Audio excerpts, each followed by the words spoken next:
Brigitte Fumagalli, nous sommes ici sur l'île de la Réunion. Vous venez de terminer un livre intitulé Autodiscipline et persévérance. Cet ouvrage traite le sujet du développement personnel. En quoi complète-t-il la littérature existante? Et quel regard neuf apportez-vous à vos lecteurs? Il n'y a pas tant d'ouvrages sur le sujet que ça. Et d'autre part, mon propos est plus pratique que littéraire. J'apporte des moyens, des ressources et des solutions pour développer ses rêves, ses objectifs et ses buts avec justement ces deux éléments qui sont indispensables, qui sont l'autodiscipline et la persévérance. À partir du moment où la personne s'investit, puisqu'il est question d'autodiscipline, c'est-à-dire de prendre sa vie en main et de se prendre en charge, à partir du moment où on place un programme, on place des actions et si la personne applique, il n'y a vraiment aucune raison pour que ça ne fonctionne pas, ça fonctionne toujours. Il y a toujours de très bons résultats. Alors vous parlez dans votre livre d'autodiscipline et de persévérance. Est-ce que ce ne sont pas des gros mots pour vos clients?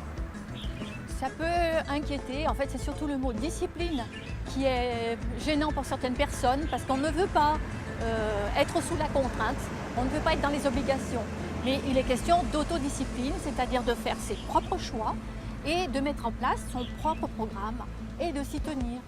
Donc c'est quelque chose qui est facile à vivre dans ces cas-là.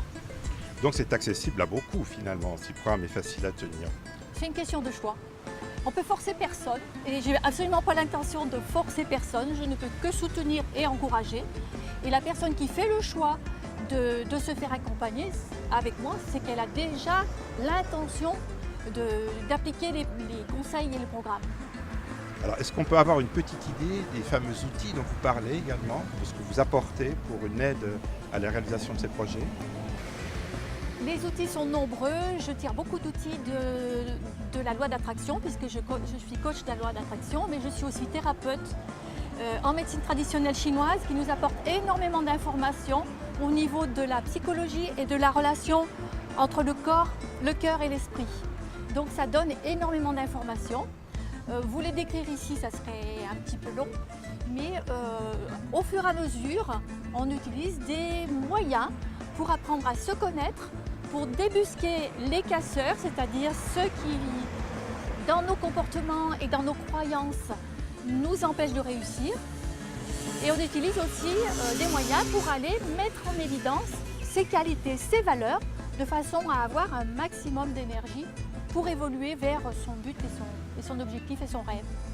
Donc ces moyens, vous les avez en fait utilisés pour vous-même, pour atteindre vos objectifs, pour relever vos défis? Oui, bien sûr. La vie, c'est fait en fait d'un grand nombre de défis. Et j'ai eu tout au long de ma vie l'occasion de relever des défis et de réaliser des rêves. Entre autres rêves, celui de venir habiter sur une île. Ça ne se fait pas tout seul et il faut mettre les choses en place. Voilà. Et de m'y sentir bien, parce que j'accompagne aussi parfois des personnes qui viennent vivre à La Réunion et une fois arrivées ici, c'est la déprime et la pagaille complète. Donc toute situation peut être perturbante à un moment de la vie pour certaines personnes. J'ai aussi relevé des défis au niveau de la santé. Donc comme je suis thérapeute, j'ai eu l'occasion d'accompagner mes traitements médicaux avec un certain nombre de moyens naturels, je suis aussi naturopathe, pour justement retrouver la santé, l'énergie et même encore plus que ce qui était programmé par le monde médical. Et bien ce vécu vous a rendu plus forte sans doute. Bien sûr, j'ai dépassé de nombreux problèmes. Entre autres, à un moment, on m'avait dit que je serais paralysée, comme ça, mon bras comme ça. Et bon, je voyais que je peux très bien, je suis très mobile. Et évidemment, qui peut le plus, peut le moins. Je peux vous comprendre et vous accompagner. Également, je suis capable d'accompagner des personnes qui veulent démarrer leur entreprise de façon autonome, puisque je suis travailleur indépendant depuis quasiment toute ma carrière. Donc j'ai les outils pour démarrer une entreprise, accompagner quelqu'un qui veut démarrer une entreprise. Pour soutenir aussi une personne actuellement qui est dans un programme d'études de la naturopathie et qui avait besoin d'un soutien. Donc je peux accompagner aussi ce type de personnes. Bref, je peux adapter mon propos à la demande, au problème de la personne. Alors, on le rappelle, vous exercez votre activité sur l'île de la Réunion. Est-ce que vous avez développé des moyens techniques pour pouvoir faire des suivis à distance, notamment par Skype? Est-ce que c'est une demande qui commence à émerger dans votre situation? Oui, de plus en plus de personnes, en fait tout le monde est beaucoup occupé. Donc les matières précieuses sont entre autres le temps.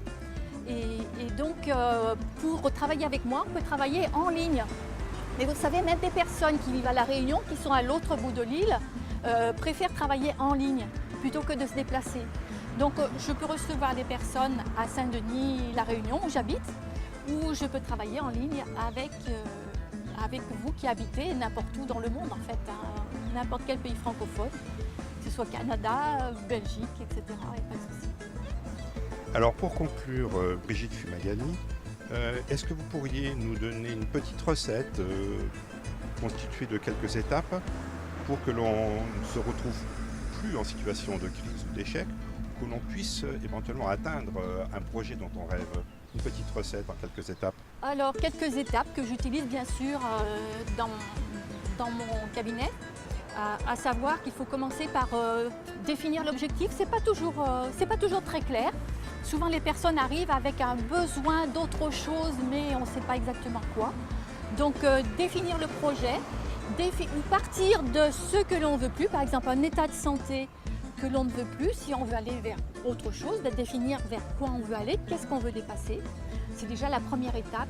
Ensuite, on a besoin de clarifier, puisque souvent on est dans la confusion, donc clarifier.